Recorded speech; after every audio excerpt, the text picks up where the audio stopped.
día de la fecha nos acompaña Cristina Cancela, es licenciada en Historia por la Universidad de Santiago de Compostela, Galicia, y posee un título de posgrado como especialista en manejo costero integrado del Centro Interdisciplinario para el manejo costero integrado del Cono Sur de la Universidad de la República Uruguay. Y a su vez está cursando una maestría en Ciencias Humanas, opción Antropología de la Cuenca del Plata, en la generación 2019, con una tesis entregada para su defensa. Ha participado y participa en numerosos proyectos de investigación y posee numerosas publicaciones, y hoy comparte con nosotros este espacio en el que junto con Nicolás tendremos el placer de escuchar su trabajo sobre los cerritos de Tacuarembó, primeras arquitecturas indígenas para habitar. Rosana va a presentar a Nicolás, y en el nombre del Departamento de Historia integramos nosotras dos el numeroso. Les agradecemos y le damos la bienvenida. Rosana. Bueno, buenas tardes a todos, buenas tardes nuevamente y bienvenidos. Nicolás Gazán es licenciado en Ciencias Antropológicas, opción Investigación Arqueología de la Facultad de Humanidades y Ciencias de la Educación de la UDELAR. Es magíster en Ciencias Humanas, opción Antropología de la Cuenca del Plata de la Facultad de Humanidades y Ciencias de la Educación.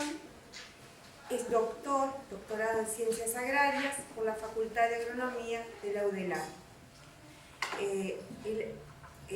Ha desarrollado una intensa actividad de producción académica, en autoría y coautoría, ha publicado en revistas de divulgación científica a nivel nacional y también a nivel internacional, muchos de los trabajos en coautoría con Cristina. Actualmente es asistente del Centro Universitario Regional del Este, Programa de Arqueología del Paisaje y Patrimonio, proyecto dirigido por la doctora Camila Llanón. A su vez, es asistente en el Departamento de Arqueología de la Facultad de Humanidades y Ciencias de la Educación e integra el Sistema Nacional de Investigadores, la nivel iniciación. Muchas gracias. Bueno, muchísimas gracias por la presentación y por haber organizado y poder hacer esta charla hoy aquí. También agradecerles a todos ustedes, todos los que vinieron, a charlar un poco sobre cerritos de indios, como se conoce, los cerritos indígenas, que bueno, es nuestro tema de conversación favorito, así que nosotros encantados. Y bueno, la idea de hoy es presentarles un poco las distintas investigaciones que hemos desarrollado en torno a los cerritos indígenas, no solo en Tacuarembó, sino también en Rocha y en otra parte del país, cómo se asocian con otros fenómenos parecidos en otras partes del continente. Y luego de esa presentación como general vamos a focalizar un poco en las investigaciones que hicimos en Yaguarí en torno a la línea de alta tensión, las medidas compensatorias que se realizaron de la línea de alta tensión que une Melo con Tacuarembó. Así que bueno, vamos a ir arrancando. Y muchas gracias por haber venido. Bueno, comentar un poco, ¿no?, el sitio donde trabajamos, que es el Laboratorio de Arqueología del Paisaje y Patrimonio, que eso le pertenece, es una unidad asociada tanto a la Facultad de Humanidades en Montevideo como al Centro Universitario Regional Este en Rocha. Y bueno, decir que no es solo un laboratorio que haga investigación en arqueología. Tenemos muchas líneas de trabajo y principalmente encaminadas, ¿no?, a que la investigación tenga una conducción hacia lo social, hacia lo público, ¿no?, y hacia una coordinación con lo institucional. Entonces, bueno, hemos colaborado en la elaboración de los primeros inventarios de patrimonio, en documentos técnicos para la elaboración de ordenamiento territorial, en la gestión de áreas protegidas, o eso, en la puesta en valor de lugares donde los valores patrimoniales y los paisajes culturales tienen relevancia, ¿no? Y particularmente eso, en Tacuarembó, bueno, siempre contamos con la colaboración directa de la Oficina de Planificación de Ordenamiento Territorial de la Intendencia, de la que era, bueno, responsable en su momento Walter Mederos, presidente de la sala, y durante muchos años colaboramos con ellos eso, para la implementación, ¿no?, de estos aspectos sobre la gestión la gestión del patrimonio histórico, arqueológico, patrimonial en las instituciones públicas, ¿no? Y bueno, es así que pudimos participar bueno, en la elaboración de las directrices departamentales de ordenamiento territorial, en la elaboración de planes locales de Caraguatá, de Las Toscas, el de Paso de los Toros, así como bueno, en la integración de información patrimonial de base para la elaboración del atlas histórico de la cuenca hídrica del río Tacuarembó. Y bueno, es relevante decir que en los trabajos en la inclusión de temas patrimoniales en las directrices de ordenamiento territorial departamental, concretamente de Tacuarembó, se destaca la directriz referida a la cultura, al patrimonio, a los recursos ambientales y naturales, ¿no? Y bueno, que estas directrices son relevantes como para establecer tanto la gestión y la protección de estos elementos como para fortalecer lo que es la cultura departamental y la identidad colectiva en relación, ¿no?, a todos estos valores patrimoniales, que incluyen tanto lo arqueológico histórico, pero como también lo natural, ¿no?, los recursos naturales. En el desarrollo de estos trabajos, en colaboración con la Intendencia, se ha podido concretar, bueno, la elaboración del inventario de patrimonio arqueológico departamental, que fue presentado en una audiencia pública el año pasado, en abril de 2023, y bueno, que forma parte de la Ley de Ordenamiento Territorial 18.308. En este inventario, que es un inventario que va a seguir abierto porque hay mucho todavía que investigar y muchos elementos patrimoniales que añadir, ¿no?, en el área. Hay ahora mismo integrados como más de 1.600 elementos, en los que principalmente hay incluidos más de 1.100 cerritos indígenas, pero además de eso, incluye el relevamiento de sitios indígenas, que son o montículos en tierra o estructuras en piedra, sitios superficiales indígenas, sitios de arte rupestre. También otra categoría son sitios históricos, ¿no?, las estancias, taperas históricas, corrales, mangueras. Otra categoría que se ha inventariado fueron los lugares de memoria, que tienen en cuenta los lugares relacionados con el pasado reciente, pero también con lugares que tienen tradiciones orales sostenidas, ¿no? Y bueno, ha sido relevante en este aspecto la inclusión de lugares de memoria indígena, lo que son considerados lugares indígenas sagrados, y que refieren a cerros históricos que son considerados por las comunidades de descendientes como algo identitario y parte de su memoria. Y bueno, la relevancia de la elaboración de este inventario es porque todos los elementos que están incluidos o que a futuro se puedan incluir en él, determinan su grado de protección, promoción y la gestión de los mismos. Porque además, bueno, lo que consideramos es que lo que no se conoce o no está inventariado no es posible ni de gestionarse ni de protegerse. Entonces, es muy vulnerable y es posible que sea destruido, ¿no? Entonces, de ahí la relevancia de estos instrumentos. Y bueno, pensar eso, que los bienes patrimoniales, tanto arqueológicos, históricos y naturales, son la herencia recibida de nuestros antepasados y bueno, que también son el legado que se le deja a las generaciones futuras. Y entonces, bueno, en relación con todos los trabajos de investigación que se vienen realizando en Tacuarembó, bueno, primero decir, bueno, yo soy española de Galicia, pero bueno, fueron trabajos de Tacuarembó que me trajeron hasta a vivir a Uruguay. Llevo 12 años viviendo en Uruguay, los primeros trabajos vine a excavar cerritos, y bueno, entre idas y vueltas me quedé. Bueno, que entre medio de estos trabajos de investigación que se llevan desarrollando desde el año 2000 hasta el 2010, pero bueno, incluso hasta hoy, que se realizaron un montón de prospecciones y excavaciones en el departamento, ¿no?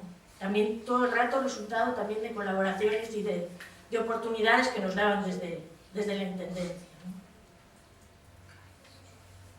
Y bueno, ¿qué permitieron estas investigaciones esos primeros 10 años? Bueno, pues el registro y georreferenciación de más de 1000 montículos, de más de 1000 cerritos, que se encuentran agrupados en 97 conjuntos, ¿no? Que le llamamos nosotros conjuntos o agrupamientos, que es como se encuentran. Los puntos que veis en el mapa son cerritos. Y bueno, también queremos explicar que los vacíos que hay en este mapa es porque la investigación se focalizó en esas áreas. Esta es la cuenca del arroyo Caraguatá y el arroyo Yaguarí. Pero que si se tendieran los trabajos de prospección, seguramente este mapa se tupiría de elementos, ¿no? ¿Verdad? Que es que se fue directamente a estas áreas porque siempre trabajamos así, se conoce un sitio, de ahí te hablan de otro, y entonces trabajas en esa inmediatez. Que además de cerritos, bueno, eso, también fueron registrados otros sitios superficiales, indígenas, sitios de aprovisionamiento de materias primas, y también, bueno, sitios históricos. Y que también con esos trabajos fueron realizadas excavaciones en 4 lugares relevantes, en la cuenca del arroyo de Yaguarí, en el sitio Caldas, que le llamamos sitio Lemos, y otro sitio que es Cañada de los Camponcitos, que vamos a ver luego, y en la cuenca del Caraguatá el sitio Pagolín. Bueno, los cerritos de indios, en Tacuarembó hay una distribución importante, como decía Cris, de más de 1000 que tenemos registrados. Luego tenemos en Rocha también registrados unos 2000, más de 2000 cerritos. Y después sabemos su existencia, pero son datos más desperdigados por el mismo motivo que decía Cristina antes. Una cuestión de dónde se han focalizado las investigaciones, ¿no? Pero sabemos que también en todo el este de Uruguay hay cerritos, del sur de Rivera hasta Rocha. Sabemos que hay en el sur de Rivera, en Cerro Largo, recientemente un colega, Rafael Suárez, presentó un artículo que documenta más de 300 cerritos en Cerro Largo. Entonces pensamos que cubren todo el este de Uruguay y también el sur de Brasil, ¿no? Sí, hasta el sur de Brasil. Y también en otras regiones, lo que llamamos las zonas bajas sudamericanas, ¿no? Las zonas de la cuenca del Amazonas, más al norte, la cuenca del Orinoco, por la zona de Venezuela, hasta el delta del Paraná en Argentina. Es decir, los cerritos son un fenómeno de las tierras bajas sudamericanas que se empezó a dar esa construcción del paisaje, ¿no? Son las primeras evidencias de una construcción grande, unas modificaciones grandes del paisaje que se empiezan a dar a partir de los 8000 años, pero con más fuerzas, unos 5 o 6000 años antes del presente en todas estas regiones y bueno, y también en la zona este de Uruguay, ¿no?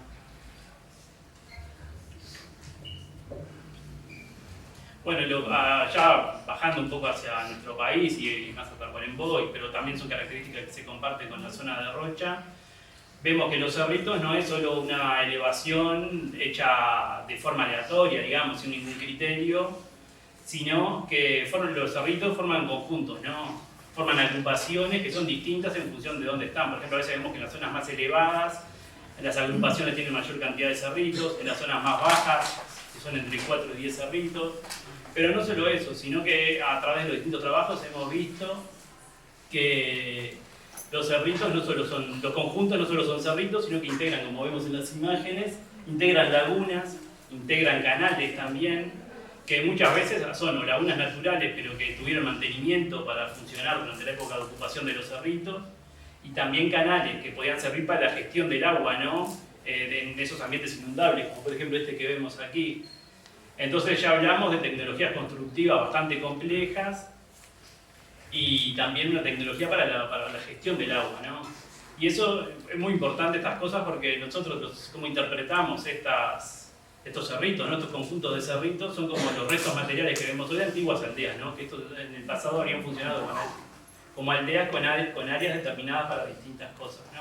Y esto, en la historia de la arqueología del Uruguay, el conocimiento de los pueblos indígenas, es un tema muy importante, porque enseguida que se empezaron a investigar los cerritos de indios, ya en la década de los 80, había una visión en ese momento en Uruguay de que los cerritos que vieron los conquistadores cuando llegaron, la zona de Uruguay tuvo una conquista tardía, digamos, ¿no?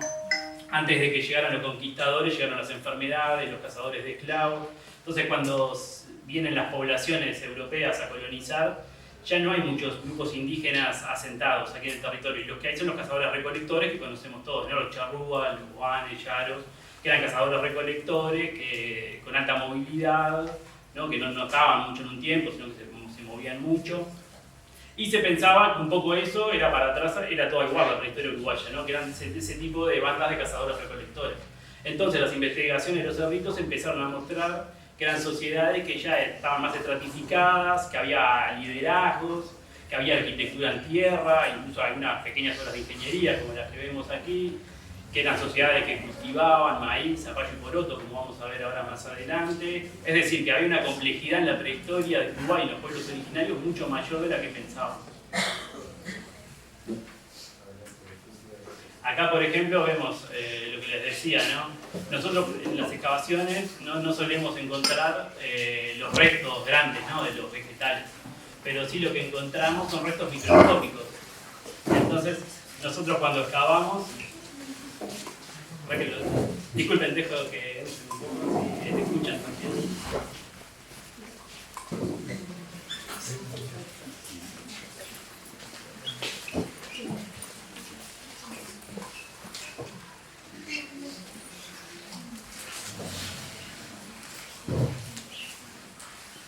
Bueno, qué bien, cuánta gente nos sentimos honrados. Muchas gracias.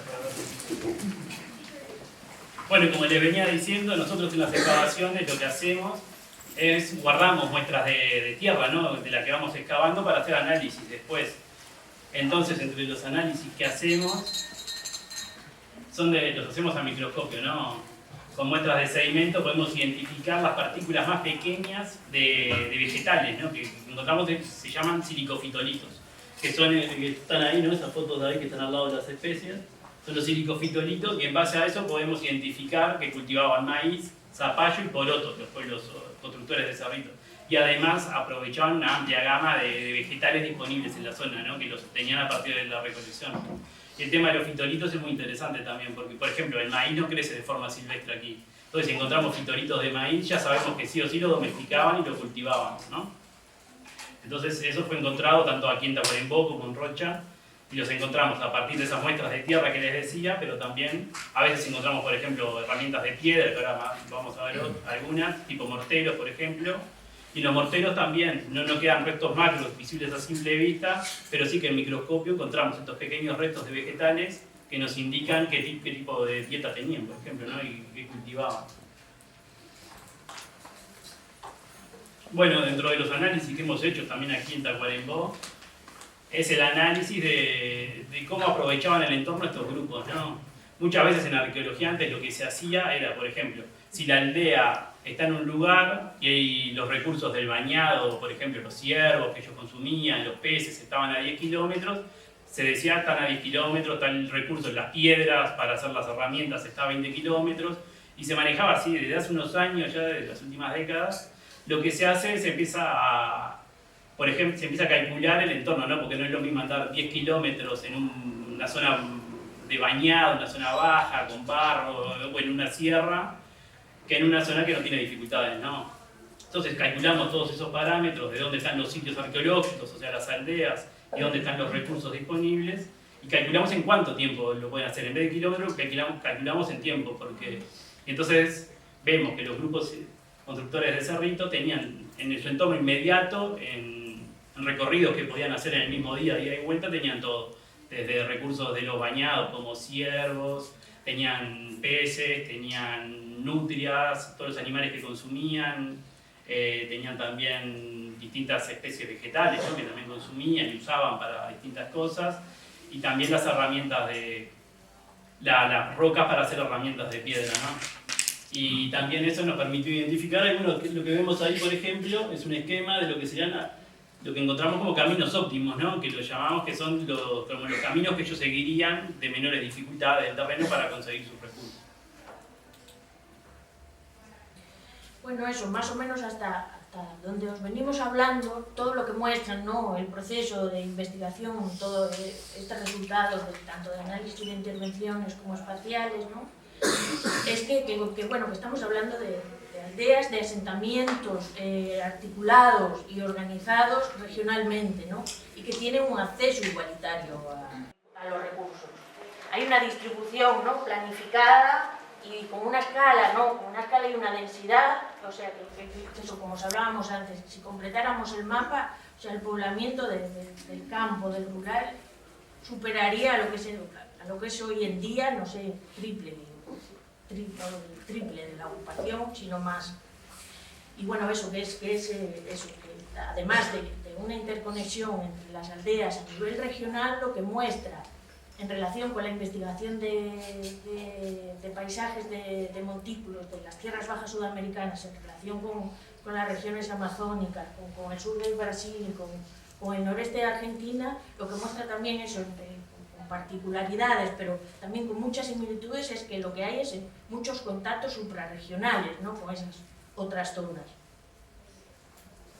Bueno, comentaros un poco así, ¿no?, en la imagen, cuando hablamos eso de lo que es el estudio y la investigación de paisajes de tierras bajas, de montículos, ¿no?, cómo se ve que las construcciones, la adaptación, el acceso a los recursos inmediatos, de humedales, de bañados, bueno, el trabajo de arquitecturas que son monumentales, que estamos hablando de áreas, de volúmenes y dimensiones muy importantes, ¿no?, un trabajo en construcción en tierra muy relevante, con una gran escala, ¿no? Bueno, la consideración de eso, como vemos ahí, el huerto, de que ya se estaba practicando una horticultura, que es una agricultura incipiente, eso, ¿no?, que lo que queremos mostrar es que eso, que estamos hablando de eso, de grupos, de sociedades complejas, con una jerarquía, bueno, incipiente y una organización territorial relevante, ¿no? Y bueno, así como dato que aparece en la figura, la representación del perro, que bueno, en las excavaciones de Tacuarembó no se encontró en el registro arqueológico. Bueno, es muy difícil el que se conserve el material orgánico en las excavaciones por la acidez del suelo, pero en las excavaciones de rochas sí se encontraron asociadas con los enterramientos. Entonces hablar también, ¿no?, de las primeras domesticaciones del perro, la primera domesticación del perro en torno al año 2000 antes del presente. Es que está datado el registro de perro en Cerritos de Rocha, ¿no?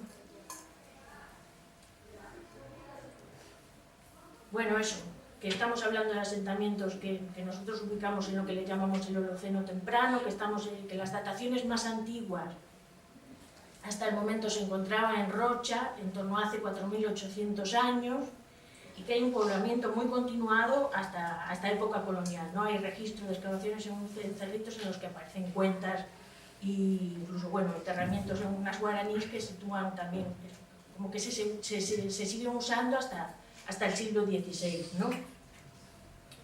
Eso, que las aldeas, como hablaba antes Nicolás, también les llamamos aldeas porque hay grados de agrupación, ¿no? Cuando hablamos de conjuntos, hay conjuntos que tienen hasta 80 montículos, otros que son como conjuntos más medianos de una docena, o incluso aparecen cerritos aislados en lomadas que nosotros interpretamos como lugares nodales que juntan conjuntos más grandes o intermedios, ¿no? Y que, bueno, eso, que dentro de esos conjuntos también hay una organización y una planificación del espacio, que se suele encontrar eso, los cerritos se distribuyen en torno a un espacio central, que bueno, que en la investigación hablamos de la presencia de plazas como espacios públicos donde realizaban eso, actividades conjuntas, y bueno, así se ve en diferentes distribuciones. En la imagen de la derecha es el plano y un conjunto de cerritos de Pavolindo en Caraguatá, que ahí fue donde se realizaron unas de las intervenciones. Bueno, que se ve cierta organización espacial, ¿no?, de los cerritos, como vemos, en torno a un espacio central, en torno a las obras de ingeniería hidráulica, que son las lagunas, canales, y que, bueno, que hay como una planificación interna, ¿no?, dentro de los conjuntos, y en relación eso a los recursos y a la movilidad, que también aparece una variabilidad de arquitecturas. Los cerritos tienen diferentes formas y dimensiones, que eso también puede explicar que hay diferentes funciones, y que bueno, que también eso, que son grupos más complejos de lo que se pensaba tradicionalmente. Y bueno, también la imagen lo que muestra eso es que hay modificaciones en el tiempo, ¿no? En los conjuntos de cerritos, modificaciones que pueden responder también a variaciones tanto temporales como espaciales, ¿no? En este caso, justo en la excavación se realizó una plataforma que unía dos montículos previos, ¿no? Es donde está en rojo, y que bueno, también con unas fechas posteriores. Es como siempre, claro, estamos hablando de ocupaciones de 4.000, 5.000 años, y entonces hay remodelaciones, transformaciones, adaptaciones, ¿no? Ahí dentro del espacio de cada conjunto. Eso, que cuando decimos cerritos, nosotros les llamamos cerritos, pues es una denominación muy común, pero hay una variabilidad de arquitecturas dentro de lo que llamamos cerritos, ¿no? Está el montículo más como le decimos nosotros, el más clásico, que es el de forma cónica o que tiene una sección más semicircular, con diferentes tamaños, ¿no? Los tamaños oscilan desde estructuras de 30 centímetros de altura y 15-20 metros de diámetro hasta estructuras que tienen 7 metros de altura, 60 metros de diámetro y, bueno, diferentes volúmenes y alturas, ¿no? También, bueno, se habla de plataformas como cerritos que tienen una superficie más aplanada y pendientes más inclinadas.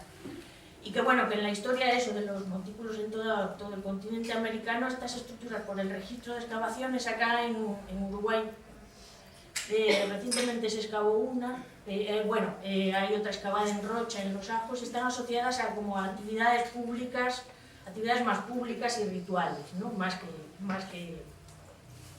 otras funciones. Hay plataformas y montículos alargados, particularmente en Tacuarembó. Hay un registro específico de montículos alargados que incluso tienen ejes mayores de 100 metros, y eso pasa acá en Tacuarembó. Por ejemplo, en Rocha no se encuentran este tipo de estructuras. Por eso cuando antes os hablaba de que hay variaciones también regionales, ¿no? En las formas y en la organización de los grupos constructores de cerritos. Eso, hay montículos unidos o que están adosados o que tienen una plataforma de unión, montículos en forma de U. Y que bueno, qué usos y funciones hasta el momento se están encontrando, ¿no? En relación a los cerritos. Bueno, principalmente que son estructuras que tienen diferentes episodios de ocupación y diferentes, sobre todo, no excluyen funciones, pueden ser polifuncionales, ¿no? Que tienen funciones como sobre las que construían viviendas, que tienen funciones de enterramiento, o sea, pueden compartir ambas funciones o otras, que son como cuando estamos hablando de grandes volúmenes de tierra y alturas y una distribución en el espacio, que funcionan también como marcadores territoriales, ¿no? Y como delimitadores, ¿no? Y bueno, y en otro aspecto también hay montículos que se usan para construcciones en tierra que se utilizan para cultivar, ¿no?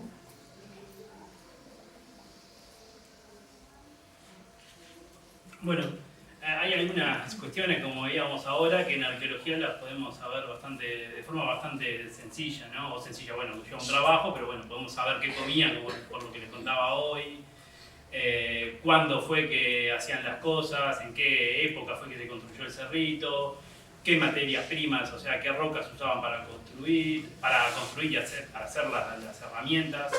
Pero hay otras cosas que son un poco más complicadas, como por ejemplo, qué pensaban, en qué creían. Esas cosas son muy difíciles y muchas veces no podemos acceder. Pero sí que de la arqueología podemos alcanzar una partecita pequeña de eso, pero podemos alcanzar. Por ejemplo, esta ilustración está basada en casos arqueológicos, ¿no? Que resume un poco lo que sabemos, lo que se han encontrado enterramientos en cerritos.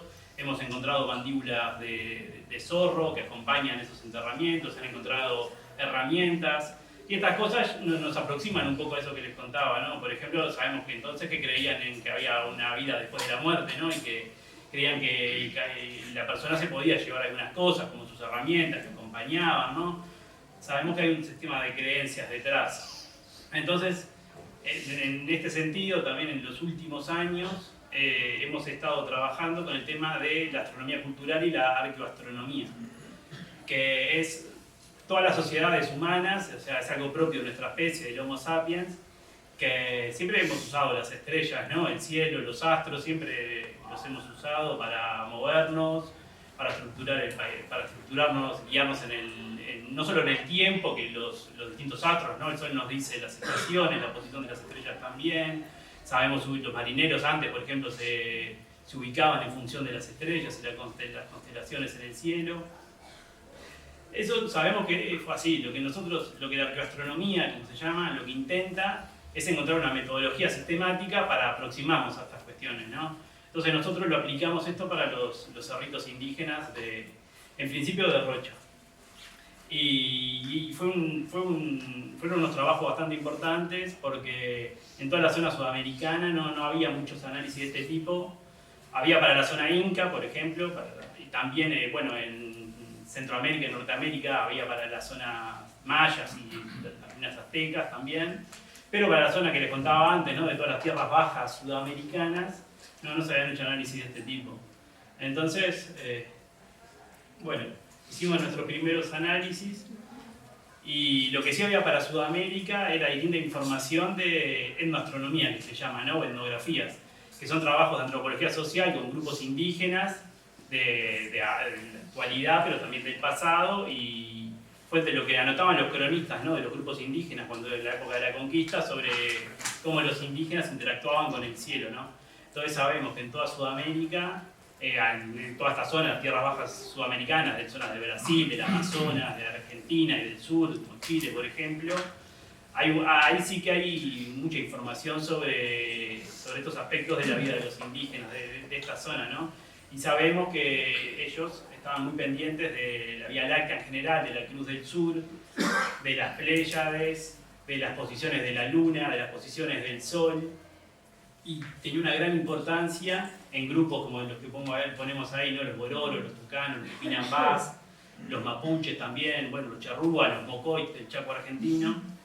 La figura de Ñandú, que ellos lo veían, digamos como se ve ahí, ven, esa es una foto, la de este lado, la de la izquierda es de la Vía Láctea, y a la derecha es cómo estos grupos perciben un Ñandú en la Vía Láctea, ¿no? Que se conformaría no solo por las estrellas brillantes, por todas las estrellas que brillan de la Vía Láctea, sino también por las manchas oscuras, ¿no? Que están en la zona de la cabeza. Y todos estos grupos tienen toda su mitología y cosmología, la forma en que ven el mundo, también está presente en este animal mítico, ¿no? Que por ejemplo en el Chaco argentino le llaman el mañic lacteal, a esta figura, y hay un montón de mitos. Algunos de ellos, por ejemplo, de estos grupos, dicen que el mañic, en tiempos míticos, de estos grupos, sembraba el caos en la tierra, los grupos humanos, ¿no? Entonces los humanos se organizaron y lo echaron al cielo, entonces ahí quedó plasmado en la Vía Láctea el mañic.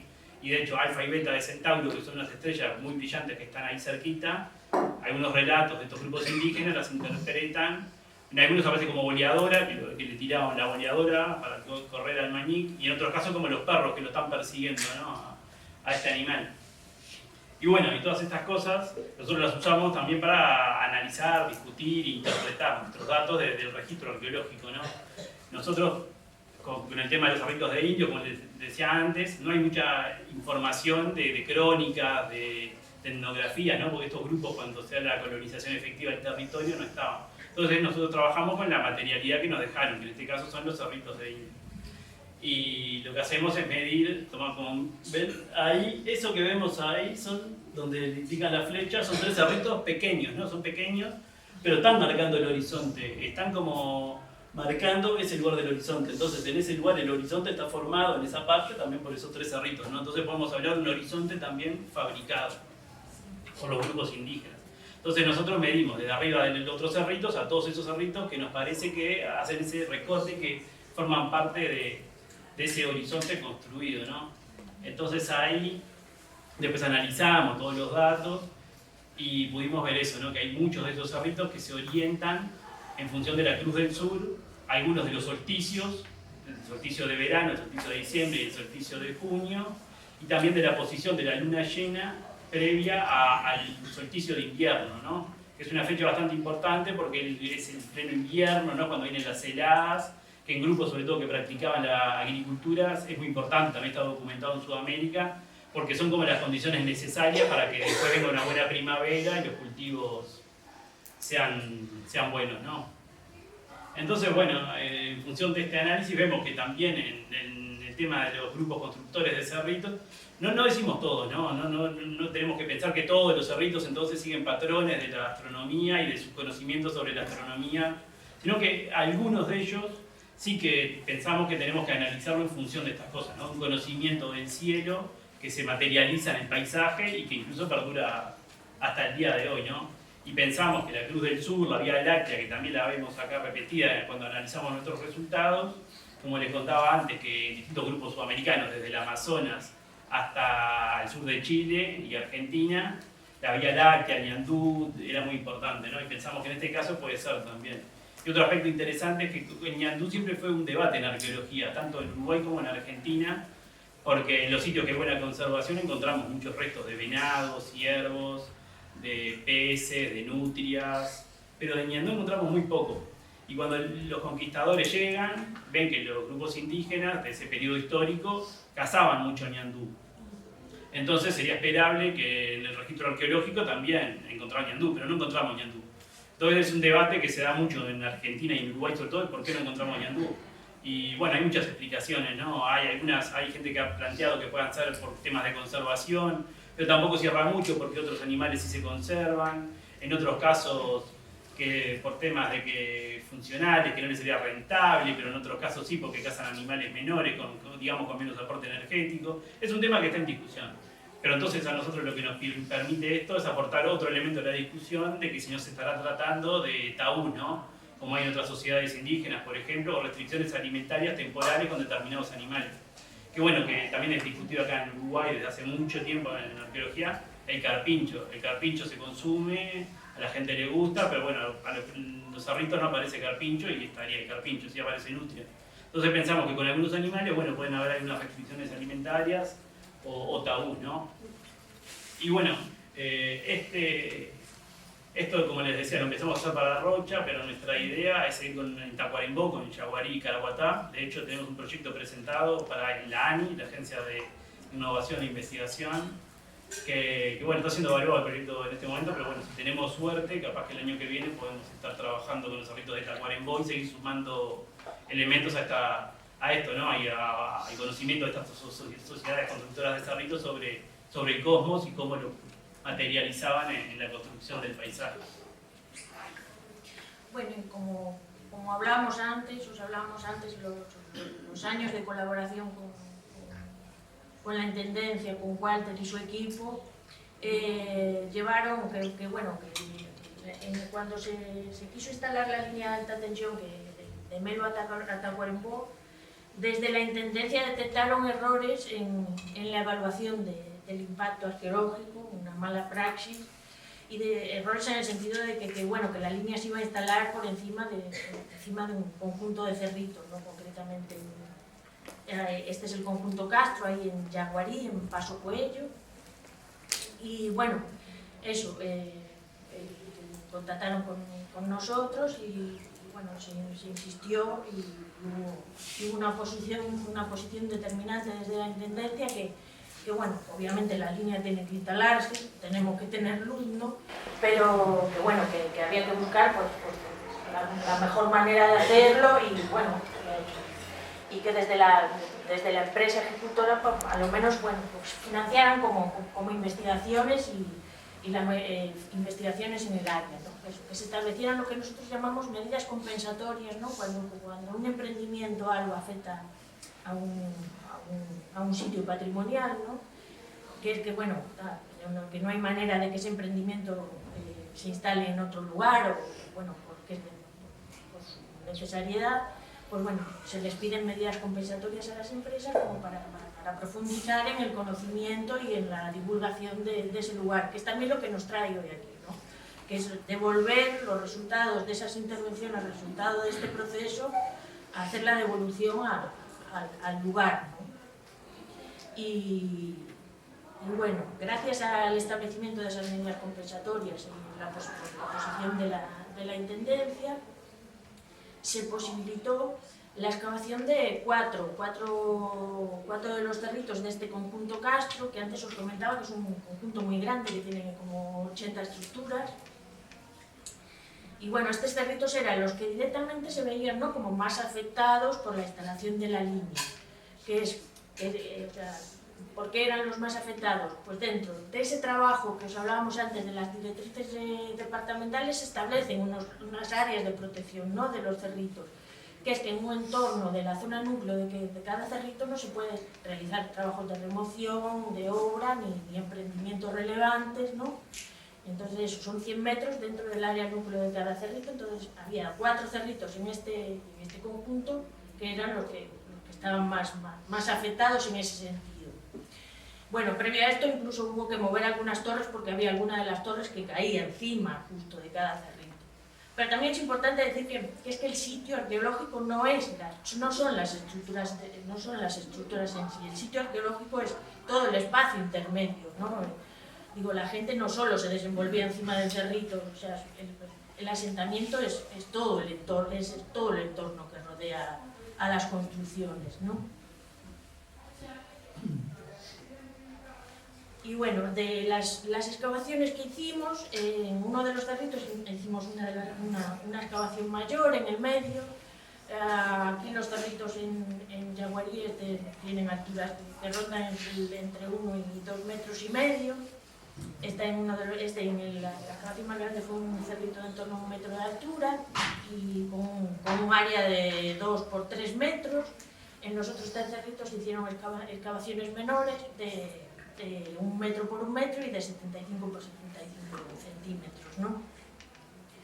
Y bueno, para nosotros esto es poco pero significativo. Lo que pasa es que el trabajo de excavaciones, de análisis, nosotros siempre decimos que un día de campo son 6 días de laboratorio, ¿no? Entonces, bueno, quisiéramos haber intervenido un poco más para saber algo más, pero era lo que posibilitó en tiempos y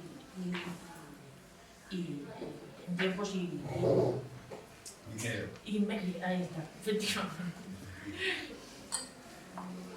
Y bueno, hablar un poco de cómo trabajamos, ¿no?, en arqueología, cómo excavamos. Bueno, para nosotros es muy importante la recuperación, intentar excavar en áreas lo más grandes posibles, pero también tienes una mayor asociación de todos los materiales que encuentras.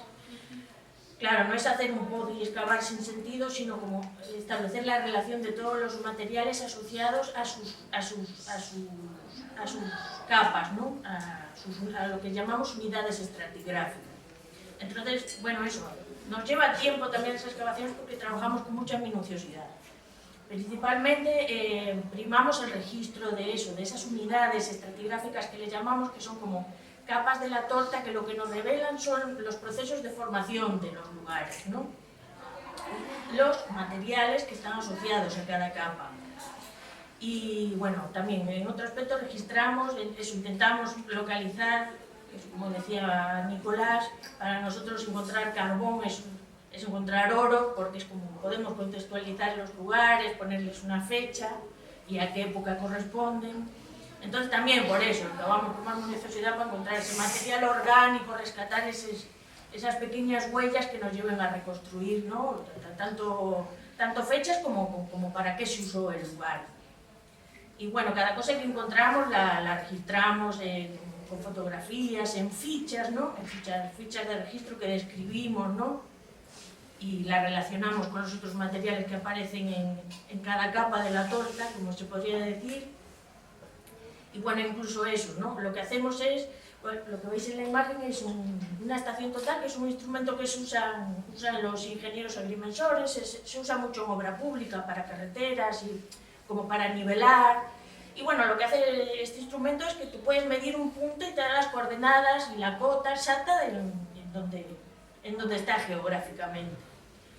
Bueno, pues nosotros en las excavaciones tomamos puntos de todo, de todas las superficies que vamos excavando, de todo el material que nos aparece, de todos los carbones, de todas las muestras de sedimento que sacamos, porque siempre sacamos muestras de todas las capas para luego analizar más en detalle en el laboratorio. Y bueno, lo que veis aquí a la derecha es el resultado de esa nube de puntos, ¿no?, que es de colores, que son todos los puntos que tomamos en esa excavación de 2×3, son puntos de superficies, lo que os digo, puntos de materiales, ¿no? Y que bueno, que nos llevan a reconstruir eso, en cada fase que pasó, en cada fase que hicieron, qué materiales usaron en cada momento, ¿no? Y bueno, y abajo lo que vemos también, bueno, eso, análisis varios de suelo que continúan el trabajo después de que excavamos, ¿no? Todo lo que nos llevamos, ¿no? Y cómo continúa el trabajo de análisis del lugar, con, bueno, eso, con la extracción de muestras. Ese es un perfil de esa excavación de 2×3 y son cuadros, cuadros excavados en cada capa del perfil, que están solidificados con yeso y se extraen para mandar a un laboratorio que normalmente eso, con dataciones y análisis de suelos, trabajamos mucho, hay laboratorios acá, pero por ejemplo de datación no hay, o de análisis microestratigráficos, que es para lo que destinamos estas cajitas que sacamos de suelo, tampoco hay, o mandamos a San Pablo, o mandamos a Estados Unidos. Bueno, eso implica también mucho trabajo de selección, qué mandamos, qué no mandamos, y bueno, eso nos ayuda a entender eso, a hacer como un análisis microscópico más en detalle de lo que vamos viendo, ¿no? También cuando excavamos. Y bueno, lo que veis en la imagen intermedia, eso, si está en láminas de esas cajitas, es una lámina petrificada que se ve en microscopio y te ayuda a ver cuál es la composición, ¿no? De esos materiales. Y con esa composición interpretamos los episodios que sucedieron, ¿no? Los episodios constructivos y de uso del que se dieron en los cerritos, ¿no? Por ejemplo, bueno, la muestra que hay es de un cerrito de Rocho. El mes pasado mandamos las de Yaguarí, tuvimos muchos problemas post pandemia para enviar muestras de suelo al extranjero, nos las rebotaron un montón de veces. Bueno, el mes pasado conseguimos enviarlas a San Pablo, así que ya están siendo estudiadas y bueno, eso. En ese ejemplo lo que se ve son todas esas bolas de color más anaranjado, más oscuro, son fragmentos de hormiguero. En los cerritos de Rocha se identifica mucho el uso de fragmentos de hormiguero mezclado con sedimentos y con desechos como un material constructivo, o sea, un material constructivo que para hacer, ¿no? Para monumentalizar y para consolidar estas estructuras. Además hace que los suelos sean más porosos y más drenables, ¿no? Que estamos hablando que el emplazamiento de estos lugares es en zonas generalmente inundables, ¿no? Y bueno, que es una tradición constructiva que estamos viendo que es eso, que es transmitida a lo largo de todas las generaciones, que si un cerrito tiene una ocupación desde el año 1000 hasta el 5000, tiene la misma tecnología constructiva en toda su historia, ¿no? Bueno, un poco para mostrarles y comentarles los materiales que hemos encontrado. Esto, como decía Cristina, es el material como va apareciendo. El principal material que encontramos son los restos de rocas, ¿no? Tanto de instrumentos, herramientas de piedra, de distinto tipo, que ahora les voy a mostrar algunas, pero también muchas lascas, es decir, los restos que quedan de cuando tallaban para hacer las herramientas. Todos esos restos también los recuperamos en las excavaciones que hicimos aquí en Yaguarí.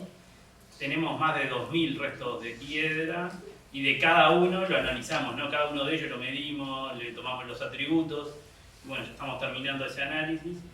Después, restos de hueso, muy poquito, porque es un sedimento muy ácido, una tierra muy ácida y no se ha podido conservar mucho. Y los que aparecen, no sé si se aprecia en la imagen, pero aparece como polvillo casi y se descomponen. Cuando los sacamos aparecieron muy pocos y los pocos que aparecieron fueron en estas condiciones. Por suerte lo que sí apareció bastante son restos de carbón, ¿no? Que ahí, por ejemplo, en la imagen de ahí vemos cómo se ve cuando lo estamos excavando, que tuvimos la suerte de encontrar en casi todas las capas restos de carbón, por lo que pudimos hacer para las dataciones del sitio. Acá vemos algunos de los materiales in situ que encontramos, algunos de estos es un fragmento de bola de boleadora fracturada, pero que acá un instrumento, una herramienta pulida, que ahora vamos a ver otros de este tipo. cerámica muy escasa en el sitio, pero apareció algún fragmento pequeño como este que vemos aquí. Estos son una pequeña selección de algunas herramientas que encontramos. Esto es una bola de boleadora con surco. Después encontramos restos de muchas herramientas que ya nos dan la pauta de todas las actividades que se podían haber hecho en el sitio, ¿no? Que se hicieron, de hecho, desde raspadores, por ejemplo, para el cuero, encontramos raederas, como cuchillos para cortar carne, hueso. Y encontramos estos que son muy interesantes que vemos ahí, que son como unos serían para taladrar, como perforadores, ver esos que tienen como la puntita, ¿no? Que puede ser tanto para hueso, madera, pero también se podría trabajar cuero con eso, para la ropa, por ejemplo. Estos, los de abajo, ese es un raspador, ese sería un cuchillo. Y después encontramos muchas muescas, como esa de abajo, es un ejemplo, pero hay muchas de estas que en general se relacionan para trabajar la madera, ¿no? Por ejemplo, los astres de las puntas de flecha, por ejemplo, se podrían trabajar con eso. Y todas estas materias primas son de excelente calidad, son muy buenas, son en general calcedonia, madera silicificada también, que son excelentes para la talla, que a ellos les permitía hacer distintos tipos de herramientas. Qué bueno que les contábamos antes que hay algunas características similares y otras distintas entre el registro de Rocha y Tacuarembó. En Rocha también usan materias primas que tienen disponibles localmente, pero es de peor calidad, que usan riolitas y cuarzos que no son tan buenos. Acá en Tacuarembó los restos de tanto de Yaguarí como Caraguatá tienen los cursos de agua, como vemos ese de ahí, por ejemplo, que es el 5 Sauces, y tanto el 5 Sauces como el Yaguarí, como el Caraguatá, transportan todos esos cantos rodados que vemos ahí, que son algunas playas de estos, igual que el Río Negro también, que quedaba más lejos, pero más cerca tenía toda esta disponibilidad de materias primas, de estas rocas que conseguían en menos de... O sea, en un día podían venir a hacer otras actividades y conseguir las rocas con las que luego ellos hacían sus herramientas. Ellos y ellas, ¿no? No es un dato menor porque muchas veces se asoció a la talla en roca con hombres y los trabajos etnográficos, arqueológicos vienen demostrando que no es así, que son actividades que desarrollaban tanto hombres como mujeres. Otra de las cosas que encontramos también en todas las excavaciones que hemos hecho en Tacuarembó y en esta específica, en estas últimas también, son los restos de agujeros de poste, como les llamamos, que son esos de ahí, ¿no? Esa es una foto como del antes de excavarlo y después. Cuando excavamos, vemos que en un momento cambia, ¿no? No sé si se aprecia que hay como un círculo que tiene una tierra distinta alrededor, ¿no? Entonces después cuando lo excavamos le vaciamos esa tierra de alrededor y ahí nos queda de cómo habría sido el agujero de poste. Pensamos que esto nosotros, les decía antes, ¿no? Que no encontramos restos de apenas hueso muy descompuesto, madera no encontramos nada, pero no quiere decir que no trabajaran madera, porque como todas las herramientas que encontramos hay muchas que es para trabajar madera, por ejemplo, y sabemos que trabajaban madera. El tema es que no se conserva, pero lo que sí se conserva son este tipo de agujeros, ¿no? Que muchas veces los interpretamos como restos de agujeros de poste de las tolderías, de las chozas, de ellos, ¿no? Esto es la evidencia, como la interpretamos nosotros, de ese tipo de actividades domésticas desarrolladas en el sitio, de construcciones de tipo doméstico. ¿Qué podría corresponder a esto, por ejemplo, ¿no? Esa toldería que vemos ahí? La de abajo es de Pago Lindo, de la estación de Pago Lindo, que en la base de la estructura que excavamos, de la plataforma que tenía dos cerritos que excavamos, encontramos estos, ¿no? Agujeros de postes asociados a zanjas, que pensamos que puede corresponder con una estructura de ese tipo, ¿no? Que tal, ¿no? El cuero ya no lo encontramos, la madera no, pero sí esos restos que evidenciarían que ahí había una choza o una toldería de ese tipo. Y también en ese Pago Lindo ahí encontramos muchos restos de piedra, de la fabricación de instrumentos y eso, pero no en el centro, sino ahí asociadas a las canaletas, esas que se ven, que pensamos que eran eventos de limpieza, ¿no? Y de acondicionamiento del espacio habitado, como que barrían, digamos. Una pregunta, ¿las tolderías esas con cuero de qué harían? ¿Ciervos? Sí, ciervos, seguramente. Y nutria también, para la vestimenta se usa mucho la nutria, pero en ese momento, además del ciervo común que conocemos ahora, existía el ciervo de los pantanos, que ahora en Argentina y Paraguay se encuentra, pero en Uruguay está extinto ya desde hace años, que era un ciervo también de un tamaño más grande, ¿no? Bueno, entonces, como les decía antes, las actividades que se podrían desarrollar, no vamos a encontrar al animal así, no vamos a encontrar los restos de cuero, por ejemplo, la toldería, pero sí lo que vamos a encontrar son las evidencias materiales que quedan de eso, ¿no? Los agujeros de poste, los restos del fogón, si tenemos suerte y el suelo no es muy ácido, algunos restos de huesos de los animales, las herramientas con las que procesaban los animales y vegetales. Podemos encontrar una cosa así, por eso muchas veces se dice que la arqueología es como una ciencia forense, ¿no? Como detectivesca, porque son como pequeñas pistas en función de las que vamos armando el puzzle. Entonces, por eso nosotros trabajamos con todo. No nos importa tanto los materiales por separado, sino como toda la relación entre todos los materiales y también con la tierra, con la capa en la que se encuentran, que eso muchas veces para nosotros es más importante incluso que los materiales mismos, ¿no?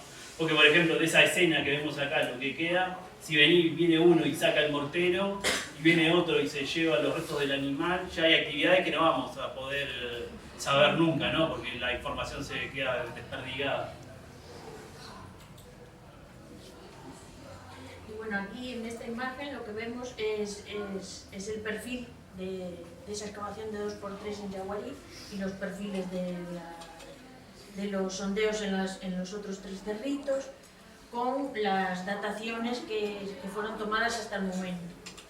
Bueno, como os veníamos hablando, ¿no? Que yo antes mencionaba lo de las tortas, que cómo excavamos nosotros, ¿no? Intentando diferenciar los colores y las texturas, porque ese cambio de color, de texturas o de elementos que aparecen en cada capa, lo que nos están indicando es que cambiaron funciones, cambiaron usos, o es un momento constructivo diferente, o una ocupación, una construcción doméstica diferente. Entonces, bueno, por eso nosotros vamos siguiendo, ¿no? Esas capas cuando excavamos. Es como cuando nos comemos, nosotros en vez de comernos la torta así en vertical, nos comemos primero el merengue, luego el bizcocho, ¿no? Y luego la crema. Es así como excavamos, más o menos. Y bueno, decir que entre los resultados de estas intervenciones de Yaguarí, el tema de las dataciones para nosotros fue toda una sorpresa, fue muy relevante, porque bueno, si agarramos cualquier artículo científico de investigaciones sobre cerritos en Uruguay, hasta el momento lo que se está diciendo es que los cerritos más antiguos del origen se encuentran en la región este, en la región de Rocha. Pero eso, como os comentaba antes, que las dataciones más antiguas estaban en torno al 4.800 antes del presente. Y bueno, en la base del cerrito, en Yaguarí, tenemos la fecha de 5.600. Esa es la fecha que aporta el análisis sobre el carbón. Pero luego nosotros hacemos como un proceso de calibración con un programa, ¿no? Que nos lleva a traer eso a cuántos años antes del presente es. Y si hacemos ese proceso de calibración, lo que estamos hablando es de una fecha en torno a 6.300 años. Esa fecha demuestra la antigüedad y un origen más hacia esta zona, ¿no? O sea, lo que revela esta investigación hasta el momento. Y además, bueno, es una de las fechas también más antiguas en toda la ocupación de sociedades monticulares en Sudamérica también, que normalmente se suelen centrar más en torno al 3000 y al 2500. O sea, eso, estamos hablando de 6300, es una fecha muy antigua. Y luego, las dataciones de los sondeos, ¿no? Hasta ahora muestran una ocupación hasta en torno al año 1000, ¿no? Eso, estamos hablando de un lugar que se está ocupando durante más de 5000 años, ¿no? Que hay una recurrencia, que hay un mantenimiento de tecnologías, de criterios, de recursos del entorno, ¿no? que es transmitido y que está siendo eso, muy perdurable en una escala temporal muy amplia, ¿no? También nuestras intenciones, que también se nos complicó con los resultados que hablábamos antes, ¿no? De que nosotros mandamos dataciones muchas veces afuera, a laboratorios de dataciones, eso, en Estados Unidos o en otros sitios, y bueno, la idea es mandar ahora para completar, ¿no? Para completar las cronologías, mandar de más hacia la base del resto de las construcciones para ampliar y para ampliar las cronologías del lugar y del conjunto, ¿no? Y bueno, también de mencionar que como resultado del seguimiento de las actividades y de los trabajos de la línea de alta tensión, que se hizo el hallazgo de una nueva área arqueológica en la zona de Paso Aguiar, que es contra el Río Negro.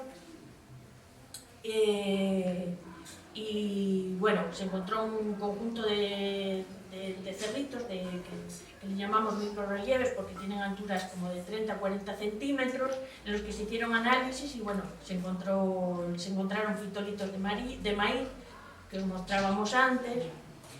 Y bueno, que este sitio de Paso Aguiar y otro sitio de Cañada de los Caponcitos que se había excavado previamente en las investigaciones de la década del 2000, son también como conjuntos de cerritos muy particulares y que solo se encuentran aquí en Tacuarembó, que son conjuntos específicos de construcciones destinadas al cultivo del maíz. O sea, son los dos conjuntos, uno creo que Caponcito tiene 25 estructuras y el de Paso Aguiar 39, que la mayor parte de eso, las estructuras están destinadas al cultivo, ¿no? Y estos, bueno, son dos lugares muy significativos. Que muestran, ¿no?, que esas actividades de horticultura y agricultura incipiente, ¿no? Como es eso, que hay una planificación en la construcción y en la distribución de estos lugares que además se encuentran ambos en las márgenes más húmedas, ya que lo que tratan de aprovechar es, bueno, eso, las subidas y bajadas, ¿no?, del agua, porque son las que aportan, ¿no?, nutrientes a estas construcciones para que el cultivo pueda ser mejor.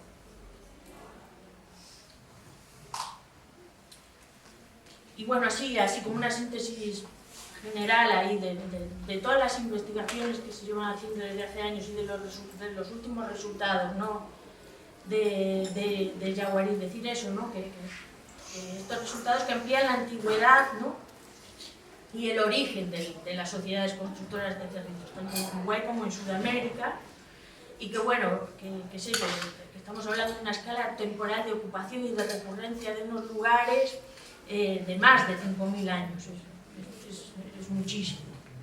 Que bueno, que son asentamientos complejos y articulados que muestran conectividad, que muestran conectividad entre ellos, conectividad a las áreas de concentración de recursos principales, y que bueno, que hay una variabilidad de arquitecturas, bueno, todos estos estudios también propician investigaciones concretas de cada uno de nosotros. Bueno, todo se originó con la tesis de doctorado de Camila Gianotti, con un trabajo ingente del que partimos varias personas, bueno, tesis de doctorado de Nicolás, mi tesis de maestría que estudia toda esta variabilidad de arquitecturas, que implica que a qué le llamamos cerrito, que tenemos unas arquitecturas muy complejas, con una tecnología muy específica y representativa, ¿no? Y que bueno, que estamos en distribución y escala que se muestra una relevancia, ¿no? Y que bueno, de estos últimos conjuntos, ¿no?, los agrupamientos de cerritos que están destinados específicamente para cultivo, que esto no se encuentra en otras áreas de estudio. A lo mejor se encuentra, por ejemplo, hay un conjunto de los ajos en Rocha en los que hay diferentes montículos más grandes, más pequeños, hay alguno que puede destinarse para cultivo, pero que un conjunto entero esté destinado para el cultivo, bueno, esto es bastante característico de la región, ¿no? Y que bueno, que lo que hablamos, ¿no?, que las sociedades constructoras de cerritos que lo que muestran es un conocimiento, ¿no?, y manejo ecológico de los recursos hidrológicos, ¿no?, biológicos y bueno, del fuego, en la producción de suelos antropogénicos, drenables, con nutrientes, con procesos de clareo y limpieza del entorno, ¿no?, con tecnologías transmitidas, eso es lo que estamos hablando, durante miles y miles de años se transmiten las mismas formas de vivir, los mismos materiales para construir, y que bueno, que esto lo que muestra, ¿no?, es que hay unas relaciones de equilibrio, ¿no?, y de regulación con el entorno ambiental, con el entorno en donde viven, ¿no? Y bueno, eso, daros las gracias por asistir y que... Bueno, cualquier pregunta, a las órdenes, que esta fue la parte positiva, lo que le queríamos contar, pero bueno, estamos para seguir hablando si ustedes quieren. En nuestras redes del laboratorio, bueno, se pueden encontrar materiales, artículos, otras actividades que desarrollamos y bueno, pero que esperamos venir más veces para seguir contando más cosas y mostrar eso. Nuestro interés.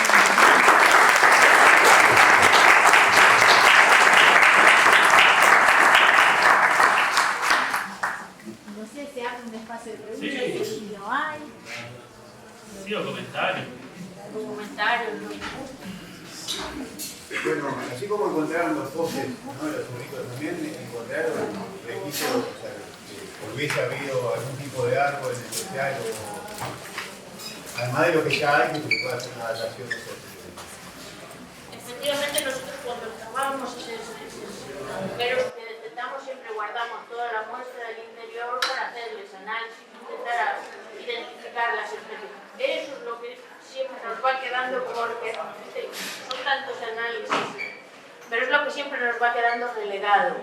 Pero, por ejemplo, hay en la investigación aquí en Uruguay, las especies leñosas no son las más habituales. Cuando se hacen estudios paleoambientales, no es lo que más se encuentra, las especies leñosas, no sé, las más gruesas, ¿no? Entonces, sí que hubo identificación de alguna, pero como es de más Sí, de herbáceas. herbáceas, más de eso, especies Claro, de tipo herbáceo. como sacar algo de un uso etnobotánico, de repente Ahí está, viendo pero que igual herbáceas, eso. el resto de semillas de plantas. Pero hay algunos trabajos, sobre todo de Laura del Puerto o Inda, que identifican algunas especies a partir de carbones también y de los fitolitos también que quedan. Cananáceas y igual nada más, no me acuerdo ahora, pero sí, esos son los estudios que... Para esta zona en particular. ¿Dónde donde está haciendo eso con ustedes? ¿Quién está estudiando esa? nuestro equipo Laura del Laura del Puerto, es la que Puerto, hace esa parte. hace mucho, Sí. y Noelia Bortoleto también. Y la idea es también hacerlo para este sitio, pero bueno, es como, claro, hay que hacer un montón de análisis previos, pero bueno, la idea es hacerlo también para aquí.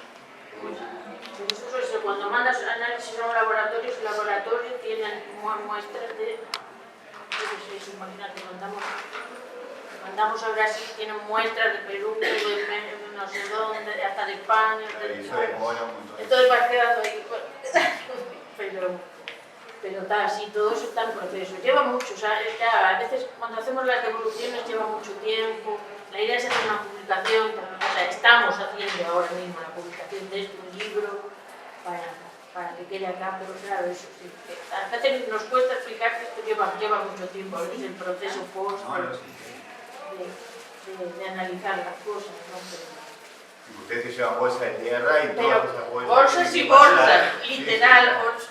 Nos No. vamos con la camioneta hasta arriba de bolsas Y de los tierra. datos cronológicos que obtuvimos, que fueron buenísimos, estamos encantados porque fueron totalmente imprevistos, una fecha tan antigua para los zorritos de Uruguay, de Uruguay. También nos complejiza un poco porque tenemos que afinar un poco, tenemos que enviar más dataciones, tenemos que hacer algunos estudios mayores porque lo meritan. Otra pregunta que me surgió es, ¿cómo saben ustedes cuando llegan abajo que ahí empezó el cerrito? Porque, Y que bueno, no es un sustrato que está de otra cosa. claro, a lo que llegamos es al sustrato natural, que es el que buscamos la arcilla. Esas arcillas naturales que distinguimos. Esto iba a poner una foto porque ya bajamos hasta que llegamos a esa arcilla natural, que es la que presenta grietas y en donde ya no aparece material arqueológico. A veces aparece pues porque se filtran las grietas. Pero nosotros ya según qué zonas ya sabemos identificar esa arcilla, que es una arcilla grisácea que se agrieta mucho. Como arcilla de bañado. Eso, y ese ya es un estrato natural que ya no pertenece a Y lo que hacemos a lo también. que es la ocupación, a lo antropogénico, a lo hecho por el hombre. ¿Cada Lo que cuántos hacemos- metros marcan las cotas? Los Solo cuando niveles- ven el cambio de... Sí, los Sí, niveles. nosotros como excavamos, como les contaba aquí Cristina, no excavamos por niveles artificiales, que es otra metodología de excavación, por ejemplo, que dice que excavamos cada 5 centímetros y vamos haciendo niveles. Nosotros no, nosotros los niveles los vamos excavando, las unidades estratigráficas de forma pareja y anotamos el cambio cuando cambia la unidad, ¿no? Cuando cambia algo Sí. especial. Lo vamos, digamos, cuando excavamos lo hacemos de forma pareja, digamos, no hacemos pozos, lo vamos llevando de forma pareja, pero dentro de la unidad Y el estratigráfica. pozo no es a nivel, sino que acompaña Acompaña La la unidad, claro, pues a veces se puede ver que tiene pendiente, pero porque nosotros intentamos seguir el orden inverso, digamos, a cómo se construyó el cerrito, a cómo se depositó la tierra, nosotros intentamos de construir ese mismo proceso al revés, ¿no? Siguiendo ese mismo criterio, ese mismo orden, pero a la inversa. Y respecto a lo que a tu pregunta anterior, lo que hacemos muchas veces y que hicimos en este sitio también, es hacemos sondeos de control también en áreas que no tienen cerritos, ¿no? Entonces, para poder comparar cómo es la tierra donde no hay cerrito que donde hay cerrito, para establecer más fácil ese cambio.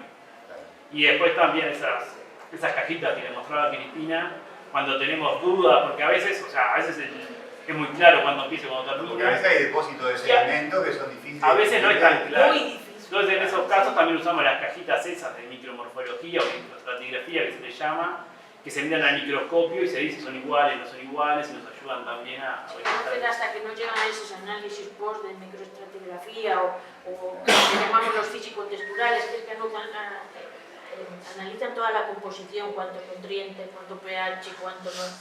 Entonces es ahí donde ves si hay movida antrópica, es movida humana o no. A veces hasta que llega a eso no sabemos si lo que excavamos es natural o artificial. ¿Cómo cargaban la tierra, por ejemplo? ¿Tienen? ¿Cómo cargaban la tierra? Hay unas hipótesis, sí, cueros Referencias de etnográficas. serbios o también cestas, cestería, ¿no? Que eso no lo encontramos nosotros, pero en algunos cerritos del sur de Brasil, por ejemplo, encontraron las improntas en la tierra que piensan que es la impronta que dejó la cesta, ya descompuesta hoy, pero que deja la marca en la tierra. ¿Hacían pozos con palos? Sí, con palos. Pensamos sí, que la posiblemente. mayor parte de las herramientas serían de madera, porque no se Y conservan. huesos, sí, huesos y madera madera. y huesos. Sí. La paleta podía ser. Una paleta. Sí, Sí, paleta. perfectamente, sí. Y hay protección sobre los cerritos de los indios de Yaguarí. Sí, claro. Claro. Vieron que del otro lado del Yaguarí plantaron arroz y lo desarmaron todo. ¿Se acuerdan que yo les mandé una foto? Sí, sí. Cuando se creció todo. Ayer que pasamos ya vimos que estaban más achatados, más ya. Sí. Pero bueno. Aquello se está perdiendo. Sí, Y lamentablemente. aquí de los Castro no, que al menos los conservan. Sí. Pero Sí. hay algún cartel que alguien que cruce y vea los cerritos que diga asentamiento indígena, que ayuden a proteger ese patrimonio nuestro. Y Sí. ¿Hay algún proyecto de eso? O sea, el proyecto, todo lo que venimos haciendo con la intendencia, digo, esos territorios están inventariados, con lo cual tienen un régimen de protección. ¿Qué pasa? Siempre tenemos esta problemática con que estamos trabajando con sitios que son patrimonio, pero que están en campos privados. Entonces sí, la idea es combinar, bueno, uno de los pasos de ahora que hay que hacer desde la intendencia es conformar una unidad de patrimonio para que haga comunicaciones a los propietarios y que, bueno, que tengan en consideración eso, el cuidado de esos sitios. Pero Expropiar no se puede. son procesos. Expropiar no se puede. Como se hace cuando se abre una calle. No, Ese es un tema complejo, porque hay cosas que son de competencia departamental, pero la mayoría de competencia nacional, ¿no? Y las leyes protegen, en teoría, la ley 14.040 protege los cerritos de indios, habla precisamente, pero no se instrumenta, no se instrumenta. Eso es un ¿Quién problema. fiscaliza que En Tacuarembó, pero en Rocha también. Con las Claro, es aceras, una propiedad es un privada. problema. Una pregunta, cuando hablaron de donde se tiró la tirada esta de corriente entre Tacuarembó y Melo, que se vieron afectados 4, Bueno, entre cerrito y cerrito, ¿se encuentra diferencia? Sí. Viste que, bueno, que son volúmenes de tierra, ¿no?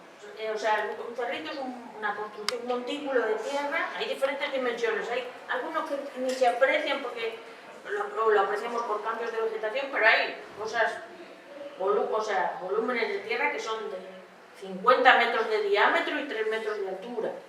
Entonces tú aprecias eso y luego ves la planicie natural, entre medias hay planicie natural. Pero son lugares que ellos ocuparon. De hecho, previo a estas intervenciones que fueron más compensatorias, también el equipo de arqueólogos de seguimiento tuvo que hacer muchos sondeos entre cerritos antes de que se empezara la obra, como para identificar esas áreas intermedias entre cerritos si había material o no. Ciertamente se confirmó, ¿no?, que en un entorno de 25 o 30 metros aparece material arqueológico. Ellos están viviendo no solo en los cerritos, sino en su entorno.